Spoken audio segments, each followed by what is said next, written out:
Ma'am क्या जज्बा है, किस जज्बे के तहत आई हैं? देखिए हम है तो हैं खान का फ्रंट लाइन वॉरियर, हम है फुट सोल्जर।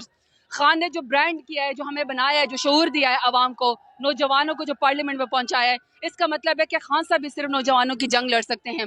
आपके सामने के लोगों ने खौफ के बुत तोड़ दिए हैं, जिस तरह खवातीन को हरासा किया गया है, जिस तरीके से सड़कों पर उनको घसीटा गया, वाटर कैनन इस्तेमाल किया गया, लाठी चार्ज किया गया, पूरे पाकिस्तान में FIR हो रही है, हमारे कारकुनान को, स्टेक होल्डर्स को उठाया जा रहा है। अभी लाहौर में अगर आप एंटर हो तो कोई दरवाजा, कोई गली ऐसी नहीं है, कोई एंट्रेंस रोड की ऐसी नहीं है कि इन्होंने उसको ब्लॉक ना कर दिया। इस इंपोर्टेड हुकूमत ने खौफ की वजह से वहां पे उन्होंने बैरियर्स ना खड़े कर दिए हो, पुलिस ना खड़ी कर दी हो, वहां पे उन्होंने कंटेनर्स खड़े ना कर दिए। लेकिन के बावजूद मैंने खवातीन को, बुजुर्गों को, नौजवानों को किलोमीटर पैदल चलते देखा है। मैं भी पैदल आई हूँ, फिर बाद में मैं रिक्शे पे मैंने लिफ्ट लिया और मैं यहाँ तक पहुंची हूँ। आप सब भी खौफ के बुत तोड़ दें, इमरान खान का साथ है। रेफरेंडम है ये, पाकिस्तान का ये रेफरेंडम है कि 22 करोड़ आवाम इमरान खान के साथ खड़ी है। इमरान खान जिंदाबाद, पाकिस्तान जिंदाबाद। Thank you ma'am.